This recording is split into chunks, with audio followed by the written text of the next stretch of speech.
Et bonjour à tous, c'est Firerock de Galimadias. Aujourd'hui, nous allons parler du jour où les États-Unis ont envoyé une bombe nucléaire dans l'espace, le 9 juillet 1962. Vous regardez What the Fight, votre émission qui revient sur les conflits les plus marquants ou insolites de notre histoire. C'est parti. Replongeons-nous dans le contexte. Nous sommes en plein dans la guerre froide. Pour ceux qui n'ont jamais suivi en histoire, la guerre froide est l'appellation que l'on a donnée à la période de tension militaire et géopolitique suivant la Seconde Guerre mondiale entre les États-Unis et leurs alliés du bloc de l'Ouest d'une part, et l'Union des républiques socialistes soviétiques, aussi appelée URSS, et ses alliés satellites formant le bloc de l'Est de l'autre. On estime qu'elle se termine en 1991 lors de la chute des régimes communistes en Europe, suivie de la dislocation de l'URSS. Durant cette période, les États-Unis et l'URSS menaient une course continuelle à l'armement, faisant chacun des tests de leur côté de nouvelles technologies, dont parmi elles, le futur de la bombe nucléaire. En plus de représenter une force de frappe d'une puissance décisive, cette arme permettait la dissuasion. Encore aujourd'hui, de nombreux pays possèdent la bombe nucléaire uniquement à but dissuasif, comme par exemple la France. C'est ce que l'on appelle la dissuasion nucléaire.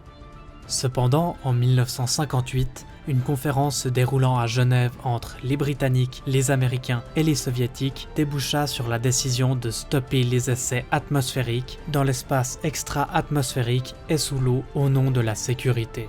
Pour montrer leur bonne foi, les trois parties acceptèrent de se plier à cet accord. Ce fut alors le plus long moratoire jamais observé avant la décision formelle du traité d'interdiction partielle des essais nucléaires, appelé TIPEN, en 1963. Cependant, les Soviétiques reprirent leurs essais en 1961, prétextant comme justification les essais nucléaires français dans le désert du Sahara effectués en 1960. Les USA recommencèrent alors également quelque temps plus tard, détruisant au passage tous les traités en cours contre la volonté de grandes puissances. Les deux principales craintes des États-Unis étaient qu'une bombe nucléaire soviétique envoyée dans l'espace puisse endommager ou détruire des missiles intercontinentaux américains, ou encore qu'une telle explosion puisse détourner la ceinture de radiation entourant notre planète. Les USA commencèrent donc une série de tests nommés Fishbowl afin d'explorer les différentes possibilités. Ils montèrent donc des bombes nucléaires sur des missiles balistiques de type PGM-17 Thor, produits par la société Douglas Aircraft. Ces lanceurs déboucheront ensuite sur les fusées Delta, l'une des deux principales familles américaines de lanceurs de satellites, avec les fusées Atlas. Les missiles Thor leur permettaient d'atteindre une altitude de 400 km. Cependant, beaucoup d'essais ne furent pas concluants et pour chaque lancer échoué, son successeur porta le suffixe prime, puis double prime, etc., etc.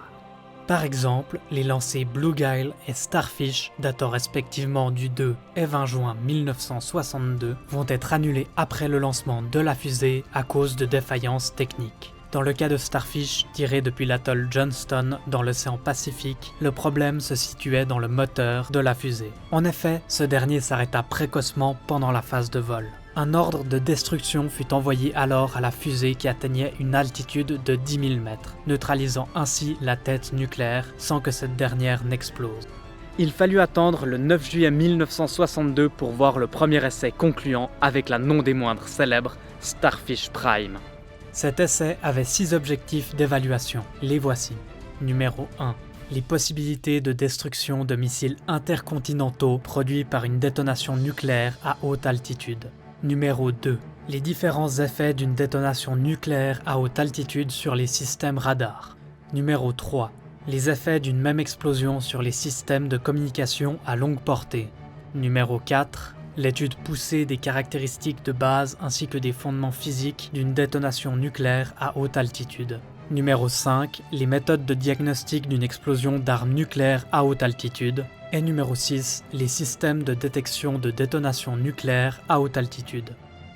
Pour mesurer les effets d'une telle explosion, les USA déployèrent de nombreuses stations scientifiques dans le Pacifique, sur la Terre, mais également dans les airs, depuis plus d'une dizaine d'avions équipés, ainsi que 27 fusées tirées depuis le même atoll.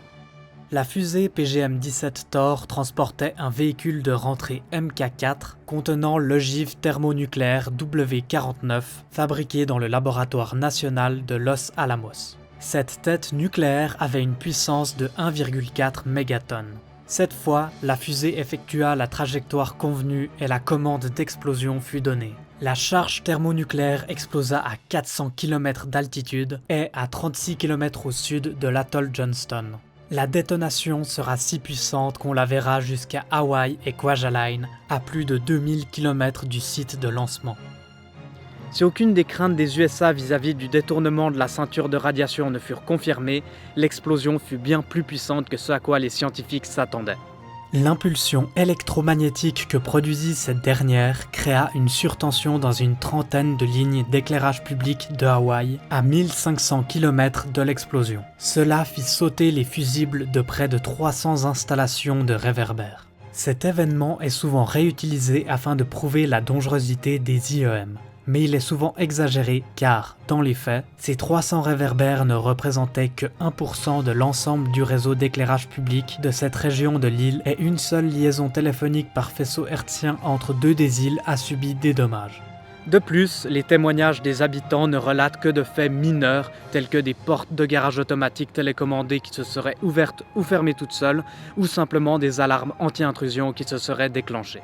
Cependant, les conséquences ont réellement été détectées au niveau des stations radio. En effet, plusieurs fréquences ont carrément été coupées, comme pour la station WWVH située sur l'île de Kauai à Hawaï, qui a perdu ses 2 signaux HF durant quelques minutes après l'explosion et qui resteront faibles toute la nuit. Plusieurs autres fréquences aux USA ou en Australie ont perdu en intensité, comme la célèbre radio Voice of America, qui a subi une diminution de 30 décibels à 20 décibels pendant 1 heure avant de remonter timidement.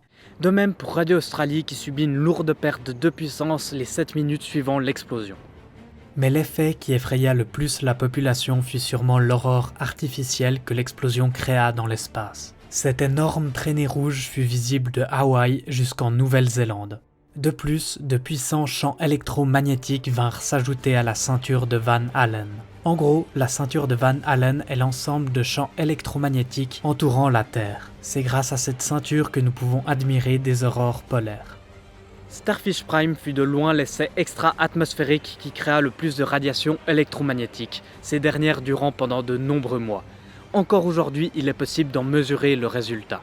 Lors de l'explosion, ces nouveaux champs électromagnétiques furent fatals pour plusieurs satellites. En effet, sur les 24 satellites en orbite durant l'essai ou ayant été lancés quelques semaines après l'explosion, 8 furent lourdement endommagés. Ces détériorations vinrent de l'afflux soudain de particules ionisées sur les circuits électroniques des panneaux solaires. Par exemple, Tesla One, le premier satellite commercial mis en orbite par une majorité de fonds privés, fut définitivement amputé de toutes ses communications avec la Terre suite à l'explosion. Nous pouvons également citer Explorer 14, dont les panneaux solaires furent endommagés après une petite dizaine d'orbites, ce qui le réduisit au silence 1 an après l'explosion. Plusieurs études réalisées après l'explosion démontrèrent qu'une ceinture de radiation augmentée pouvait être létale pour les astronautes envoyés dans l'espace. À la suite d'une réunion datée du 5 septembre 1962 entre JF Kennedy, le secrétaire à la défense Robert McNamara et des spécialistes de la NASA, l'idée de faire des essais nucléaires extra-atmosphériques fut abandonnée. Quelques semaines plus tard, l'astronaute Walter Schirra effectua un vol dans le cadre du projet Mercury. Plusieurs jours après le retour de Schirra, un porte-parole de l'armée de l'air annonça que si l'astronaute avait volé au-dessus de 640 km d'altitude, il aurait été tué par le rayonnement résiduel de Starfish Prime. Et voilà, cet épisode de What the Fight est désormais terminé, j'espère vraiment qu'il vous a plu. N'hésitez pas à laisser un commentaire si vous avez des idées de sujets, et n'oubliez pas le petit pouce bleu, ça nous soutient et ça nous fait toujours plaisir. C'était Firerock de Galimadias, sur ce matelot, rendez-vous dans le prochain port.